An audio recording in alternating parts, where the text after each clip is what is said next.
Surrey, November 1814. The door to the morning room at Ashworth House was not fully closed, which was the kind of detail that changed the direction of a life. Sable Thurston had not intended to eavesdrop.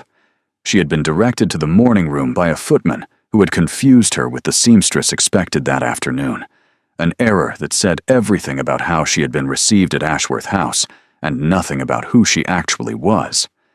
She had corrected the footman quietly, without embarrassment, and followed his redirected gesture toward the morning room, where she was to wait for the Dowager Duchess, and where the door had been left 6 inches ajar by someone who had not expected the conversation inside to carry. It carried. The voice was male, assured, and speaking with the unhurried confidence of a man who had never wondered whether he was being overheard. "She is plain and unremarkable," the voice said. "I have seen the woman twice at the Fenimore Ball, and once at Lady Dalrymple's card evening, and there is nothing in her appearance or her manner that would distinguish her from any of the 40 other women in the room. She is adequate. She is forgettable. And she is, I am told, the candidate my mother has selected for my consideration, which tells me a great deal about my mother's priorities, and very little about the woman herself." Sable stood in the corridor, with her hand 3 inches from the door, and heard every word. She did not move. She did not gasp. She stood very still and listened to the rest. The second voice was female, older, and carried the authority of a woman who had raised the man speaking and was not impressed by him. "You saw her 3 times, the Dowager said, and concluded she was unremarkable.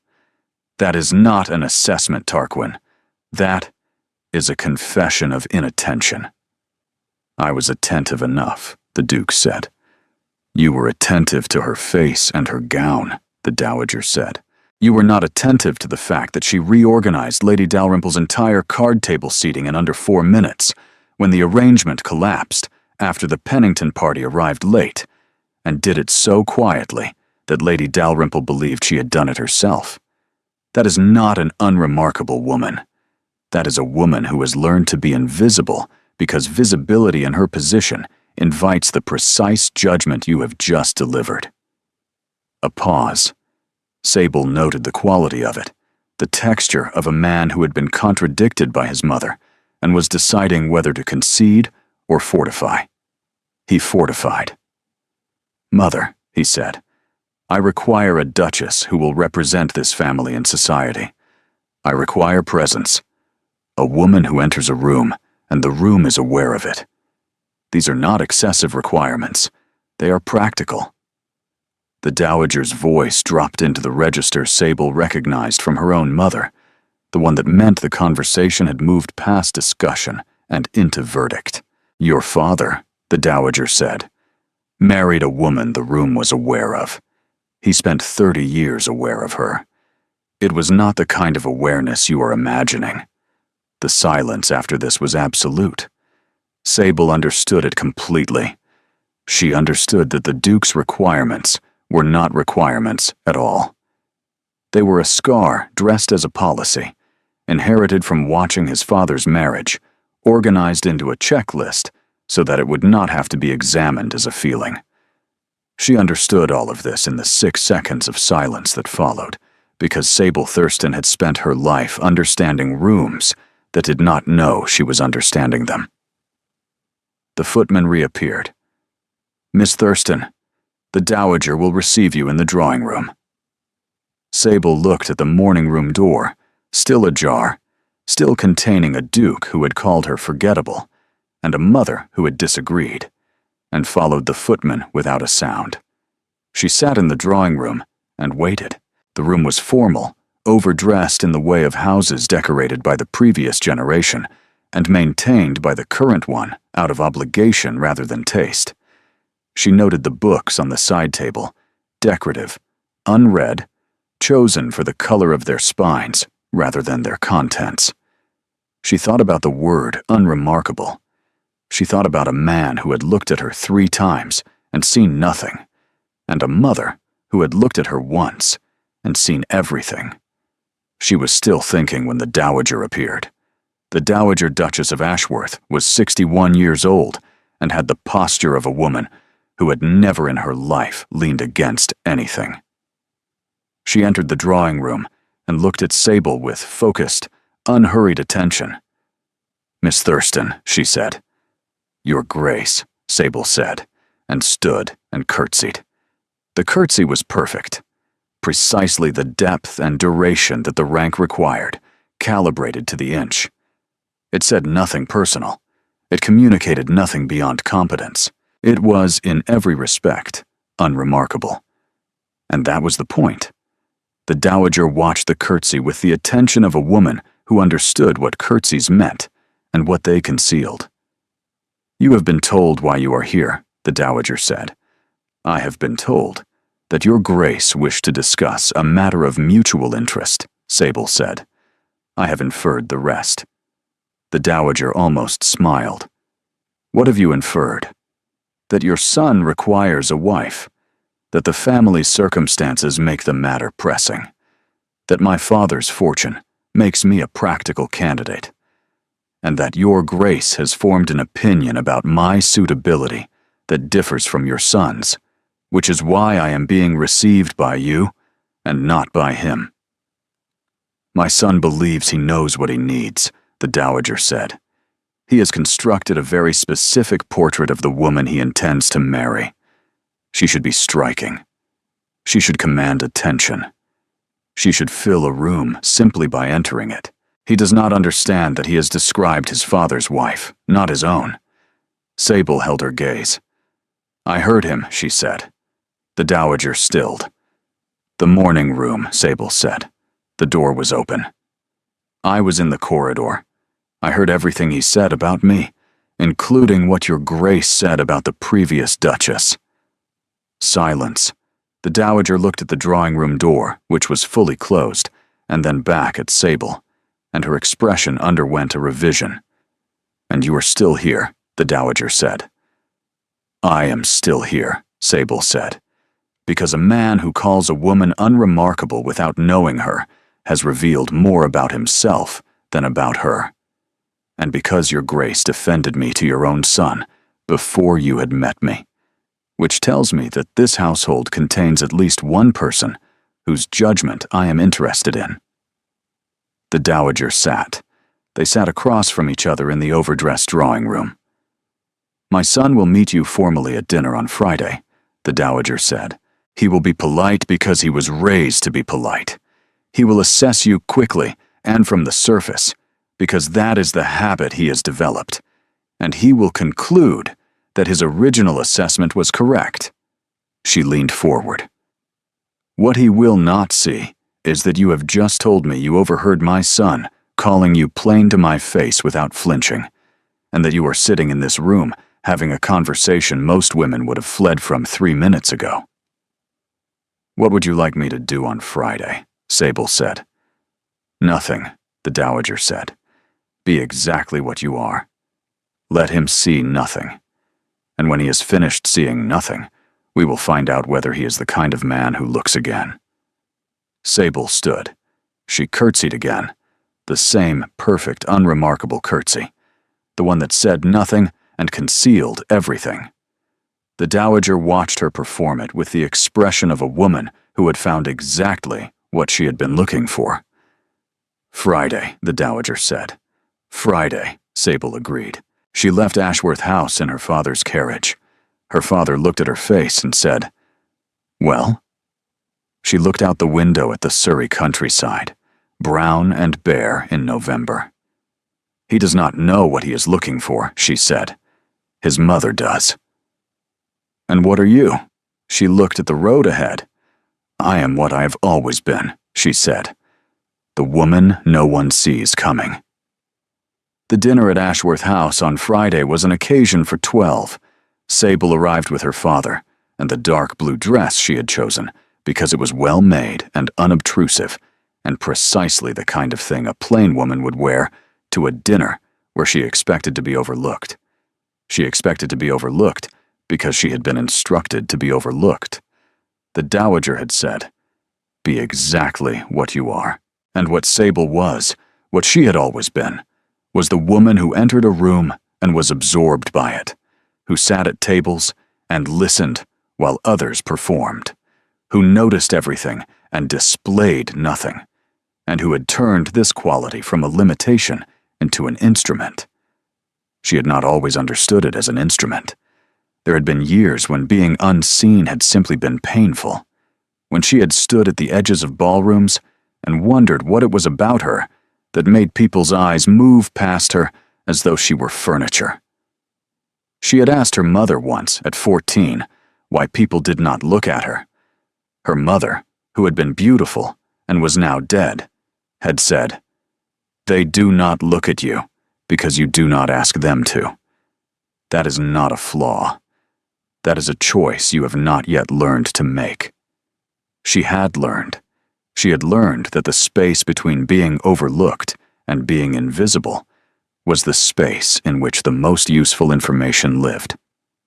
She had learned that unremarkable was not the same as unobservant. The Duke of Ashworth, Tarquin Markable, was seated at the head of the table, and Sable was seated 5 places from him. She observed him. He was tall, dark-haired, 32, and possessed of the kind of face that had been handsome at 20 and had since acquired the particular set that came from managing a title and a family history that weighed more than he had expected when he inherited at 24. He managed the table with precision. He laughed twice during the first course, and both times the laugh was social rather than genuine, and Sable noted this because the difference between a genuine laugh and a performed one told her whether a person was present in a room or merely presiding over it. He was presiding. He was not present. He did not look at her once during the first course.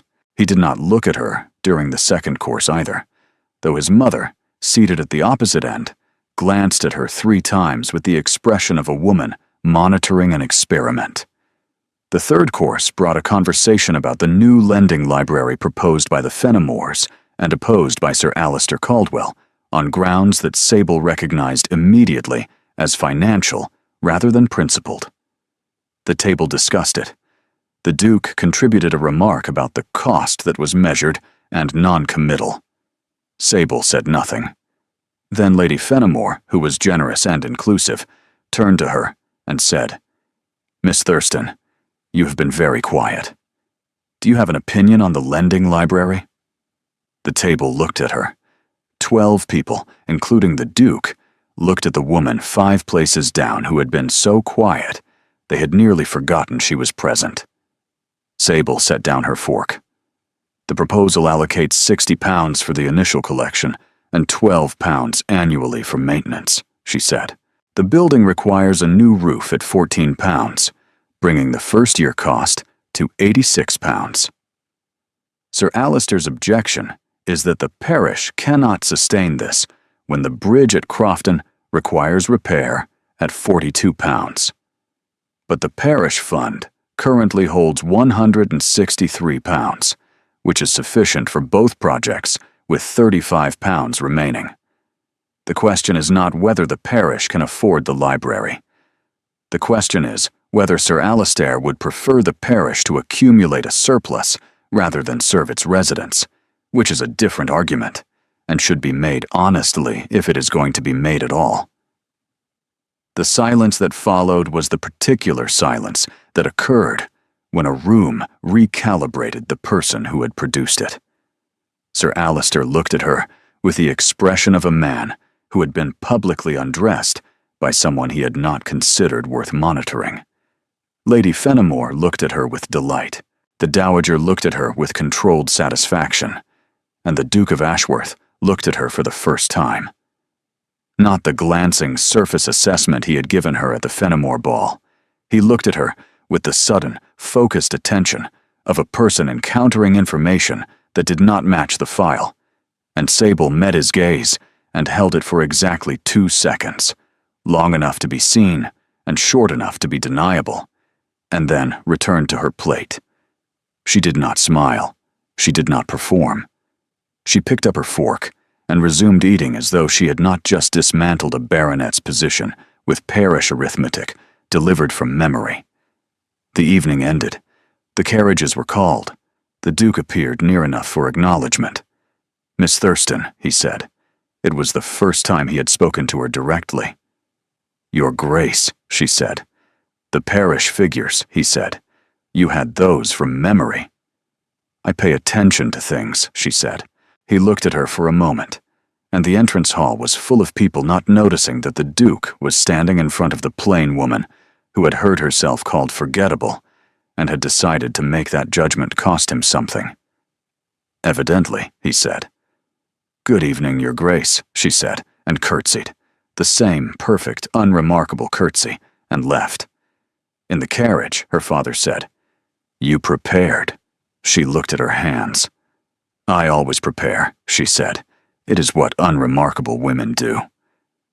She thought about a duke who had looked at her for the first time and had not yet understood what he had seen. She thought, "He will look again." She thought, "I will be ready." The letter arrived on a Wednesday. It was in the Duke's own hand. "Miss Thurston," it read, "the parish fund figures you cited at dinner have been the subject of discussion. Sir Alistair has disputed your bridge estimate, claiming £47 rather than 42. I have consulted the parish records and find your figure correct. I mention this not because the £5 difference is material, but because accuracy, when publicly offered, should be publicly confirmed. Ashworth." Sable read this 3 times. He had verified her figures himself rather than sending his steward, because the letter was in his own hand and referenced the records directly. He had written to tell her she was right, which served no practical purpose except to establish that he had been paying attention to what she said after the evening should have been concluded. He had not concluded it. He had gone to the parish clerk and checked her arithmetic and written a letter about it. And the letter said, "Accuracy should be publicly confirmed," which was the kind of sentence a man wrote when he was describing a principle and did not yet realize he was describing an interest. She wrote back, "Your Grace, I appreciate the confirmation, though I would not have cited figures I had not already verified. The £5 discrepancy likely reflects the original estimate from March, before Mr. Carver revised his price in September. Sir Alistair's information is not wrong. It is merely outdated, which is a different category of error, and one frequently confused with dishonesty, when it is more accurately described as inattention. S. Thurston." The word inattention was aimed not only at Sir Alistair, but at himself, at the man who had looked at her 3 times and seen nothing. His reply came the following morning. "Miss Thurston, I accept the distinction between inattention and dishonesty. I accept further that the former, in certain circumstances, may be the more consequential failing." Ashworth. 2 letters in 2 days, both in his own hand, both about figures neither of them actually cared about in the amount they were discussing them. She thought, "This is what it looks like when someone begins to pay attention and does not yet know that paying attention is the first thing that changes." On Saturday, a note from the Dowager. "Miss Thurston, my son has visited the parish clerk. He has not visited the parish clerk in 4 years. I draw no conclusions. I merely observe." Sable read this and almost smiled. She thought, "He has checked my arithmetic. That is more interesting than flowers." The lending library opened in the first week of December, faster than anyone had expected, because Sable had written to Lady Fenimore and offered to manage the acquisition. She had the collection sourced, catalogued, and delivered in 3 weeks. 214 volumes organized by subject, with a handwritten catalogue she had produced in 3 evenings at her desk. The Duke arrived at 2:30.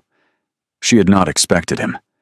Dukes did not attend parish library openings unless they had a reason the occasion itself did not provide. He came with his steward, and the composed manner of a man presenting his attendance as routine, which it was not, and which everyone in the room understood was not. He walked the room.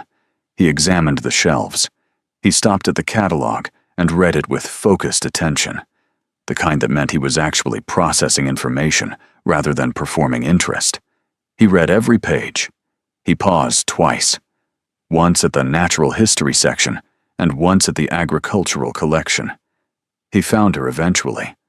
The room was small enough that finding her required no effort, and the effort he made to make it appear incidental was, she observed, considerable. "Miss Thurston," he said. "Your Grace," she said. "The catalog," he said. "You compiled it." It was not a question. He had read it and recognized the handwriting or the organizational logic, or both, and he was confirming rather than asking, which told her something about how carefully he had been reading. "I did," she said. He looked at her. The December light through the grain store windows was gray and flat, and it made the room plain, and it made her plain, and he looked at her in that plain light, with an expression that was no longer the dismissive surface scan she had received at the Fenimore Ball. "The agricultural section," he said. "You have included Tull and Young, but also Bakewell's breeding papers, which are not commonly available outside of institutional collections.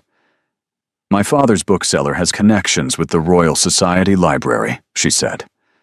"I thought they would be useful to the tenant farmers, several of whom are already implementing selective breeding practices without the theoretical framework."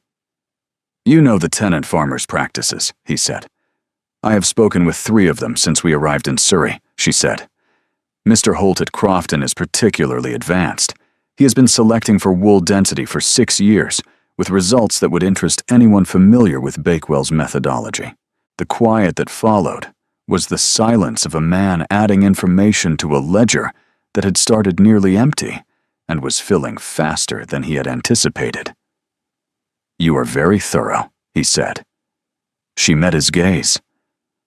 "I am very unremarkable," she said.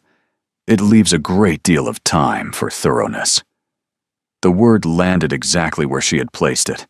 She watched him receive it, the slight shift in his expression, the recalibration of a man who has been handed something he recognizes, and she held his gaze for 1 beat, then turned back to Mrs. Caldwell and left him standing beside the catalog with the knowledge that she had heard him, that she had not forgotten, and that the word unremarkable was going to follow him for some time.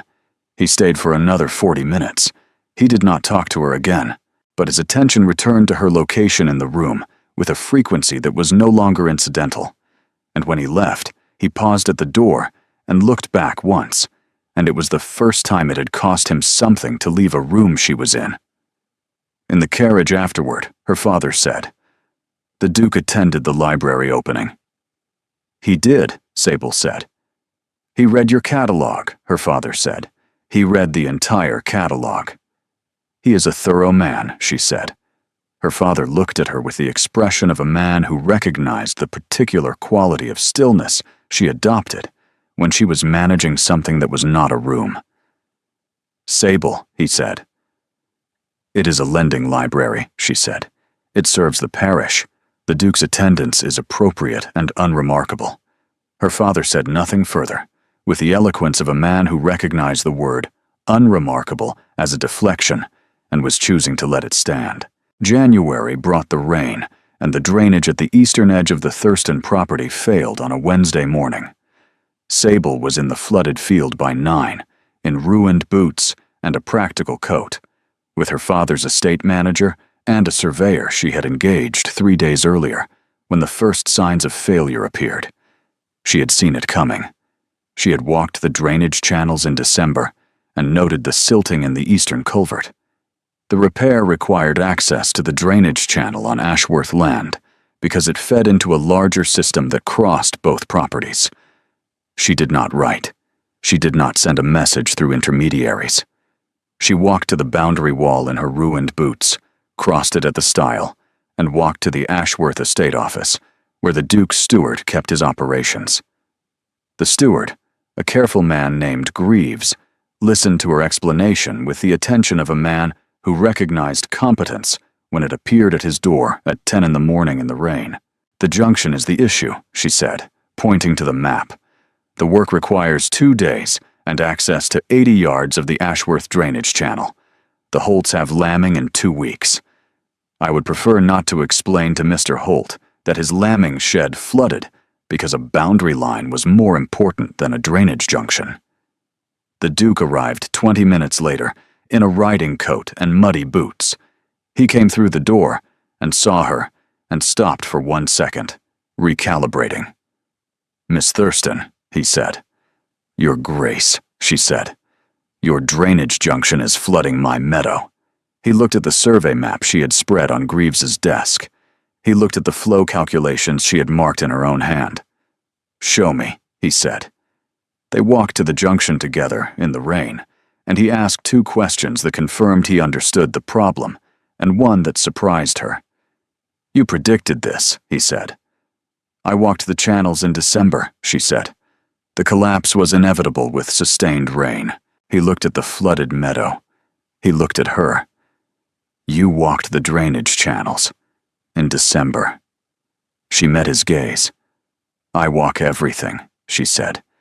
"It is how I understand what I am responsible for." He was quiet. The rain fell on both of them without discrimination, and he looked at this woman in her ruined boots, who had walked to his estate office uninvited and spread a survey map on his steward's desk, and used the phrase, "what I am responsible for," as though it included things that were not technically hers. "The access is yours," he said. "Greaves will coordinate. I want the junction repaired properly, not patched. If the channel needs clearing for its full length, clear it." "That is more than I asked for," she said. "The channel has been neglected," he said. "I should have addressed it before it became your problem." She watched the specific quality of the admission, the way he said "I should have" without deflection. She thought, this is what revision looks like when a man does it honestly. "Thank you," she said. "It is a practical matter," he said. "Yes," she said. "It is entirely practical." He paused. "You might call me by my name," he said. "Given that you are standing on my land in the rain, arguing about my drainage, the formality seems somewhat excessive." "Tarquin," she said. Something moved in his expression, something that had been held in place by formality and habit, and that the sound of his name in her voice had displaced by exactly the amount required to be visible.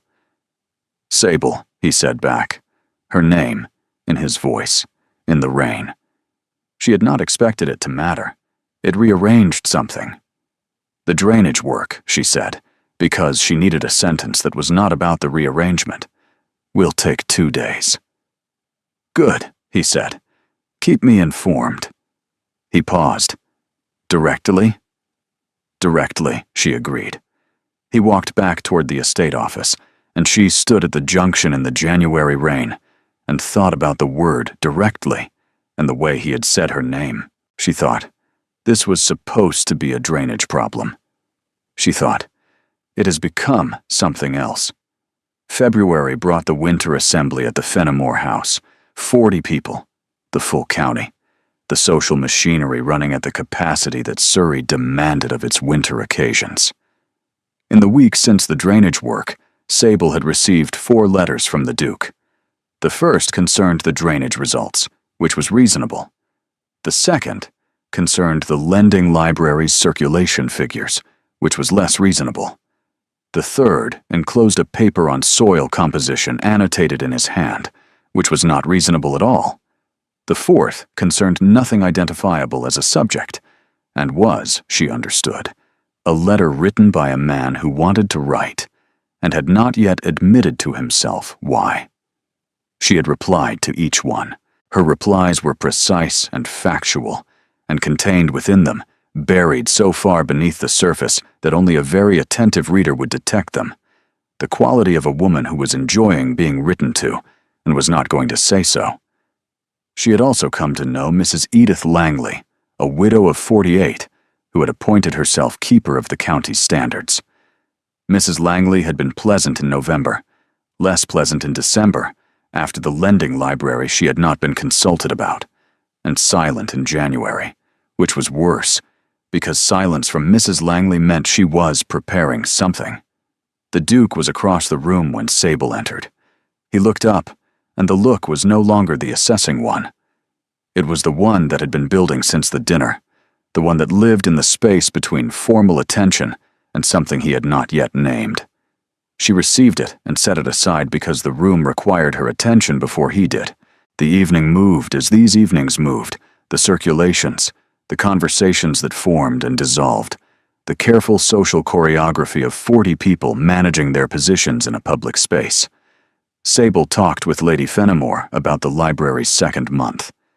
She talked with Mrs. Caldwell about the spring planting.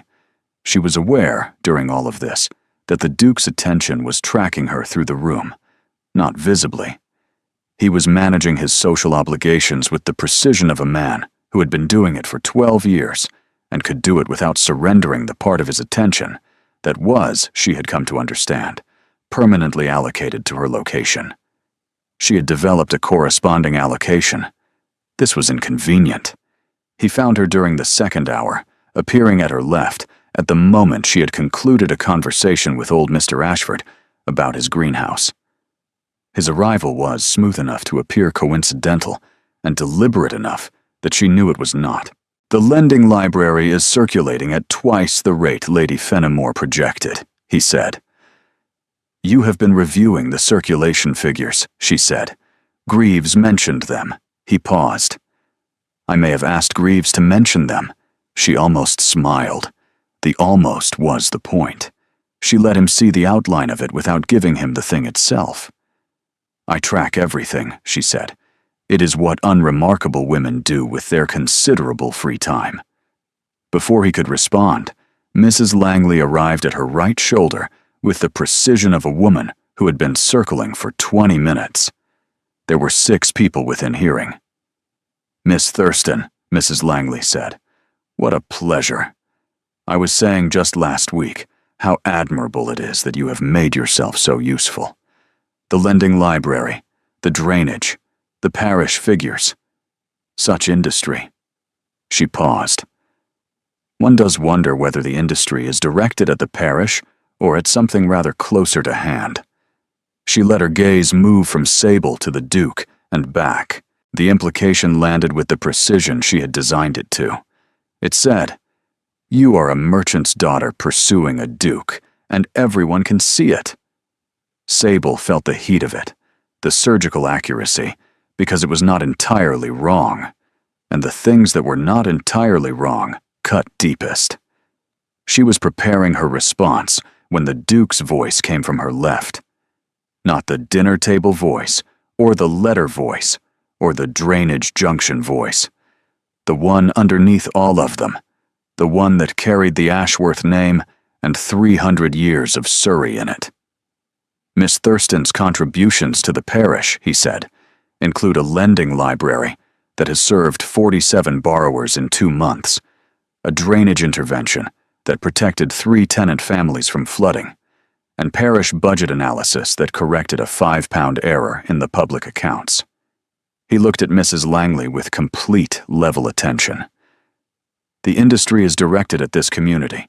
I would hope everyone in this county recognizes the value of a neighbor who contributes rather than merely commenting." "Of course," she said. I understood what you meant," the Duke said, and his voice had not risen, and his expression had not changed, and the absence of both was more decisive than either would have been. He held her gaze one moment longer than convention required, then returned to the conversation as though nothing had occurred. Mrs. Langley found someone else to talk to within 30 seconds. Sable stood beside the Duke in the aftermath and felt the weight of what had happened. He had defended her without rescuing her. He had stated facts. He had made it about the parish, which meant Mrs. Langley had no graceful way to continue, and Sable had been defended without being diminished. She crossed the room to Lady Fenimore, who looked at her face, and then at the Duke and back. "Well," Lady Fenimore said. "He intervened," Sable said. "He made it about the facts," Lady Fenimore said, "because the facts supported you completely. and it allowed you to be defended without being claimed. She paused. That is not the behavior of a man who considers his neighbor unremarkable. Sable held her glass and thought about 3 months of letters and drainage ditches and parish accounts, and a man who had called her plain in November and had just spent his authority defending her in February without raising his voice. Sable looked across the room at the Duke. He looked back. Not the assessing attention. The other one. She held his gaze for 2 seconds. 1 beat longer than the social register required. Then she turned back to Lady Fenimore, and the assembly continued, and neither of them said anything further about what had happened, and it cost them both considerably. He came to the Thurston house on a Tuesday morning, 4 days after the assembly, on foot, which told her the visit had not been delegated or filtered through social machinery. She was in the study. The housekeeper showed him there because Sable received visitors in the study, not the drawing room, because the study was where she worked. He came in and looked at the desk covered in planting schedules and drainage maps. "You work here," he said. "Every morning," she said. She poured tea and offered him a cup without asking whether he wanted one. He took it. He sat across from her desk. He did not drink it. "I owe you something," he said. She waited. "In November," he said. "In the morning room." He set down the cup and looked at her with an expression that was not managed at all. "You heard me," he said. "Everything," she said. "Plain and unremarkable. Nothing to distinguish her from any of the 40 other women in the room." "I remember the count." "I was wrong," he said. "Not in the way a man is wrong when he misjudges a painting or a horse. I was wrong in the way a man is wrong when he walks into a room and sees nothing because he has decided in advance what everything looks like. I saw my own categories. I did not see you." He paused. "My father married a woman who filled rooms. She filled them with noise and spectacle and the kind of presence everyone noticed and no one could manage. I grew up watching that marriage. I grew up watching a man who had chosen a woman for her visibility spend 30 years being destroyed by it. When I inherited," he said, "I decided I would look for the opposite. Someone quiet and manageable. And I would call those things practical, and organize the requirements into a list, and the list would protect me from my father's mistake. The list was not about finding the right person," he said. "It was about avoiding a feeling. And when my mother put your name forward, I called you unremarkable because unremarkable was what I thought I wanted, and I did not understand that I had built the entire framework on the wrong question." "What was the wrong question?" she said. "The wrong question was, what do I need to avoid? The right question, which I have been learning since November, is what have I been failing to see?" She was quiet. She thought about this man who had walked to her house and named the wound without deflection and traced it to its source. "You did not see me," she said. "No. I did not stay to argue with you in November," she said. "Not because I was hurt, though I was. I stayed quiet because I understood that you were not describing me. You were describing what you were afraid of. And arguing with a man's fear does not change the fear. It only forces him to defend it. So I left," she said, "and I came back. And I built a lending library and fixed a drainage ditch and corrected the parish accounts. And I let you see me in increments, because the kind of seeing you needed to do was not the kind that could be demanded. You had to earn your own attention." He was quiet for a long time. The study was warm, and the February morning was gray outside the window, and the tea was cold in both their cups. "You knew," he said. "From the beginning. You knew what I was doing and why, and you stayed anyway.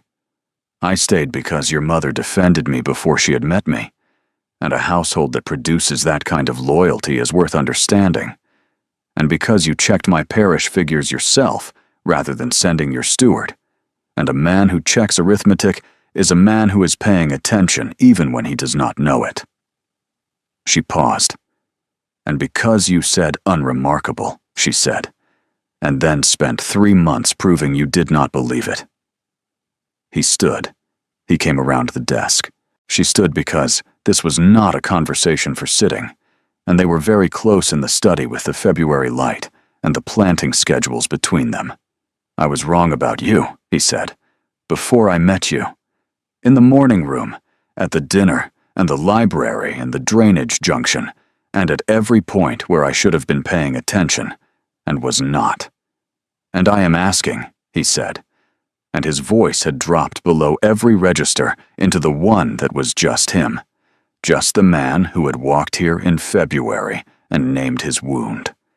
"Whether I have earned it. Whether I have earned the right to see you." She looked at him. She thought about the morning room and the word unremarkable and the months of increments. She thought about a man who had checked her arithmetic and read her catalog and stood in the rain and used her name and defended her without raising his voice. She thought about the curtsy, the perfect, unremarkable curtsy she had performed in his presence, the one that said nothing and concealed everything. She did not curtsy. She put her hand on his arm, flat and deliberate. "You have earned it," she said. He covered her hand with his. He kissed her. It was not tentative. It had the honesty of a man who had arrived at a conclusion he was not going to qualify. She kissed him back with the same precision she brought to parish accounts and drainage maps and every true thing she had ever decided, and the study was warm, and neither of them required any further management. When they separated, she kept her hand on his arm. "The drainage junction," she said, "is functioning," he said. "The lending library is circulating. The parish accounts are balanced." "Are we conducting an audit?" he said. "I am establishing that the practical matters are in order before addressing the impractical ones," she said. "And are the impractical matters in order?" "They are entirely in order," she said. March in Surrey was the county remembering itself. Sable and the Duke were engaged by the second week. He had asked formally in the study on a Wednesday morning, because Tarquin had learned that the study was where Sable was herself.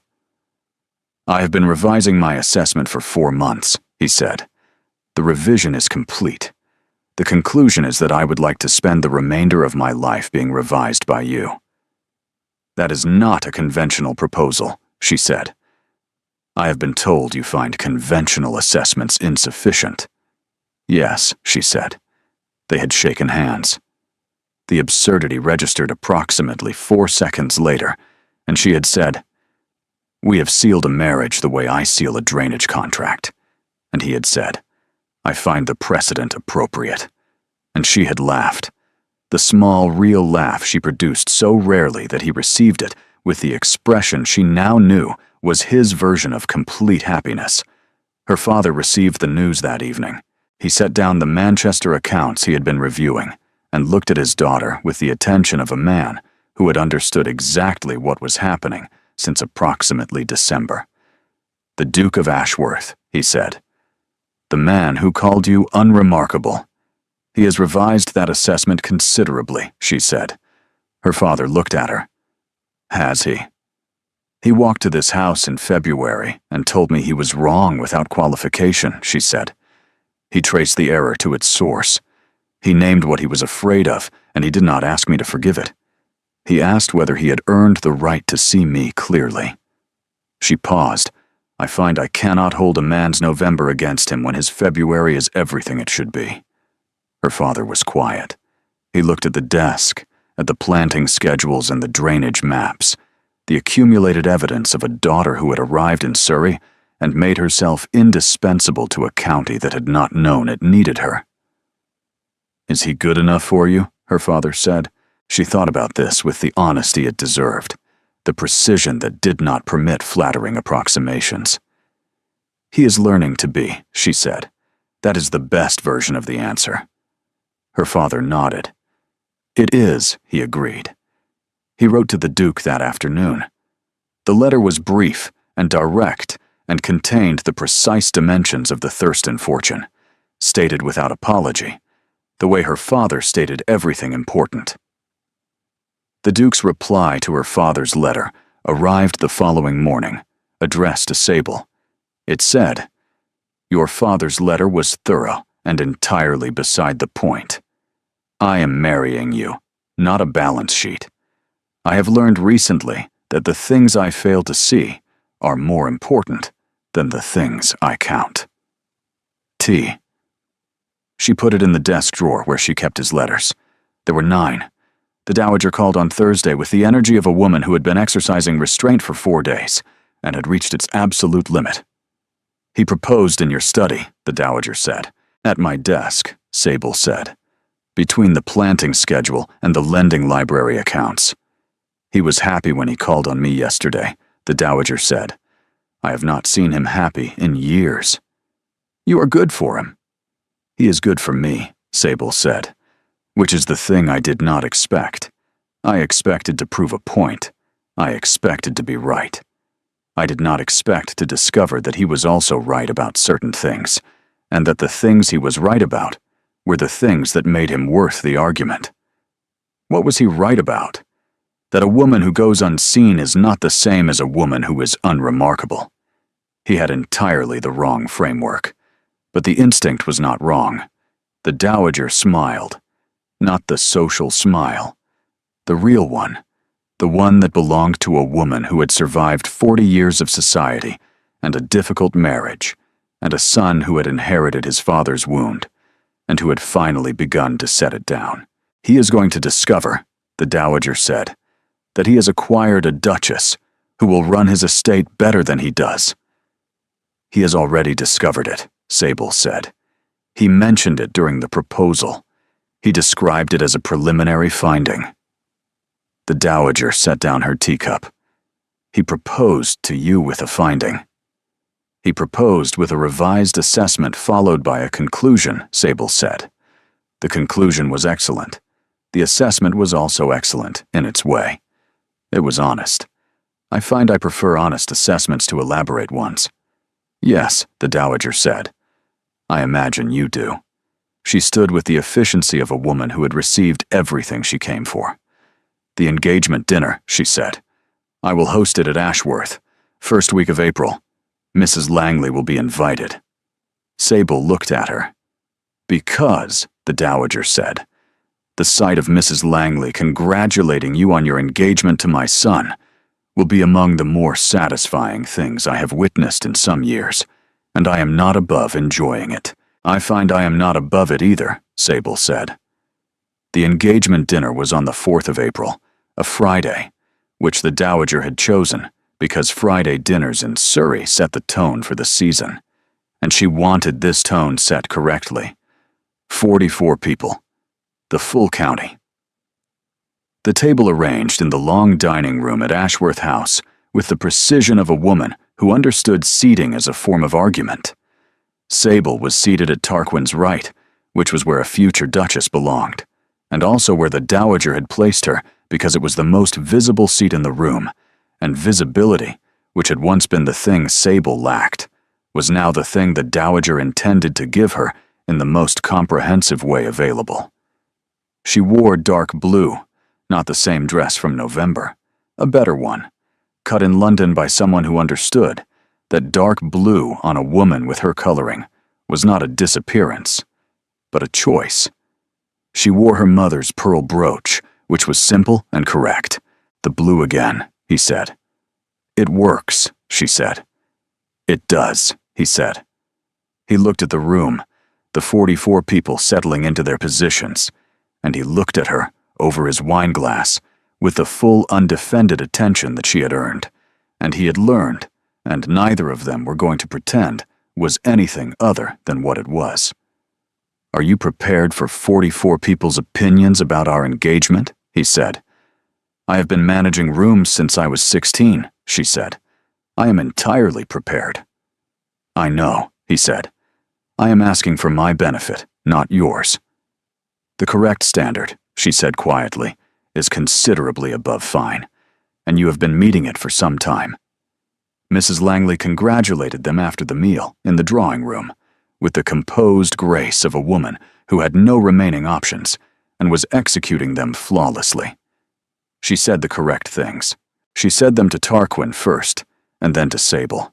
And when she said them to Sable, she met her eyes, and Sable met hers with the composed directness that was her permanent condition, and nothing further was required.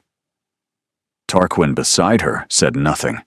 His presence was the statement. The dowager across the room watched this exchange with controlled satisfaction. Sable thought about the assembly, the moment before his intervention, and her brief annoyance that he had spoken before she could. She had then thought about the specific quality of what he said, the way he had made it about the community, so that she had been defended without being diminished. She was not a woman who needed protection. She had never needed it. She was also, she had concluded, a woman who could receive someone standing beside her without it meaning she could not stand alone. Those were not the same thing, and she had been treating them as the same thing for so long that the distinction had nearly escaped her. They were married in June at the village church between the Ashworth estate and the Thurston property. She wore dark blue. Nobody was surprised. The county turned out, because the marriage of this duke to this woman was a story they had been following since November, with the invested attention of people who had known something was going to happen and had not been entirely certain what. Sable walked in on her father's arm and looked at Tarquin at the front of the church and thought about the morning room and the word unremarkable and the door that had been left 6 inches ajar. She thought about the curtsy, the first in the drawing room, perfect and unremarkable, saying nothing and concealing everything. The second, at the Friday dinner, meaning I have shown you something and you do not yet know what it is. The third, at the assembly, the deliberate absence of it. She had thought about the fourth version since March and had decided it would not be a curtsy at all. She reached the front of the church. Tarquin looked at her with the full unmanaged attention, the expression that had nothing of November in it, nothing of the categories and the checklist and the policy built from a wound. Just this. Just him. She did not curtsy. She extended her hand, the hand of a woman who balanced parish accounts and built lending libraries, and had walked into his life through a 6-inch gap in a door. He took it with the firm grip of a man who meant what he agreed to and did not let go. And the church was full, and the June morning was warm, and the county was watching. And Sable thought, this is what it looks like when an unremarkable woman is finally, completely seen. The wedding breakfast was at Ashworth House because it was the larger house, and because the county expected it, and because Sable had already identified 4 things she intended to change about the dining room arrangement, which she had told Tarquin about on a walk through the East Wing in March, and he had looked at her and said, before or after the ceremony, and she had said, the order is negotiable, and he had said, nothing about you is negotiable, except possibly the library catalog.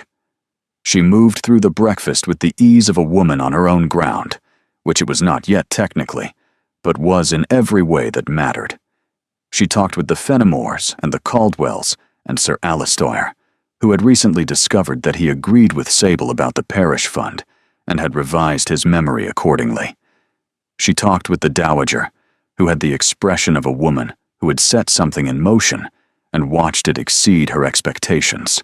Her father found her at the edge of the room in the late afternoon. He's happy, she said. Are you? I am, she said.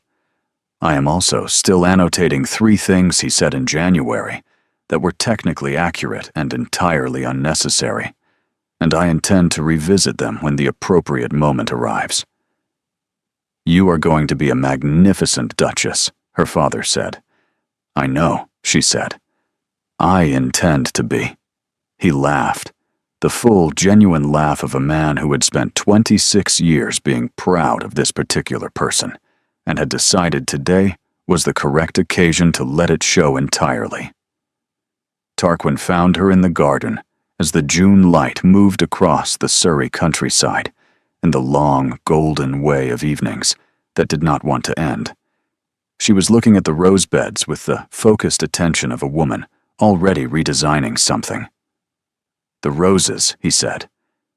"They are in the wrong beds," she said. "The climbers should be on the south wall." "Sable," he said. She looked at him. He was looking at her with the expression that was entirely his own, the one that had nothing of November in it, and everything of the month since. The June evening was warm, and the Surrey countryside was doing what it did in June, which was to be so comprehensively itself that there was no room for anything that was not true. "The roses are yours," he said. "All of it. The garden and the library and the drainage and the parish and the county. All of it is yours in every sense that matters, and I want you to know that I know that." She looked at the roses and thought about the word unremarkable, and what it had meant in November, and what it meant in June, and how completely a word could turn itself inside out over 7 months. "Tarquin," she said. "Yes, I heard you through a door. 7 months ago. You said I was plain and unremarkable. You said there was nothing to distinguish me from 40 other women." He waited. He had learned to wait. "You were right," she said. "If you are looking at the surface, I am not the woman who stands out. I am not beautiful. I do not fill rooms by entering them." She looked at him. "But I balance them," she said. "I read them and organize them and understand them. And the reason no one notices is because the work is done before anyone thinks to look. You called me unremarkable, and I spent 7 months showing you what unremarkable means when it is paying attention." She curtsied. It was not the unremarkable curtsy. It was a full, deliberate, unhurried curtsy, the deepest she had ever performed, the kind that required complete control to execute and complete intention to offer. And when she rose, she looked at him directly. "I see you. You see me. I am not concealing anything anymore." He understood it completely. She saw him understand it. She saw the word unremarkable turn itself inside out in his expression, from a judgment he had delivered to a quality he had discovered, from something he had dismissed to something he would spend the rest of his life learning to deserve. "Sable," he said, and her name in his voice had all of November and December and January and every month since in it, and none of it was a wound anymore. "Tarquin," she said. He took her hand. She let him take it. The June evening went on around them, warm and unhurried, entirely indifferent to whether any of this had been practical, and the answer they had both arrived at was that it had been, just not in the way she had told herself in November. The most important things, her father had always said, were the ones you understood better after they had happened than before. She understood this one completely.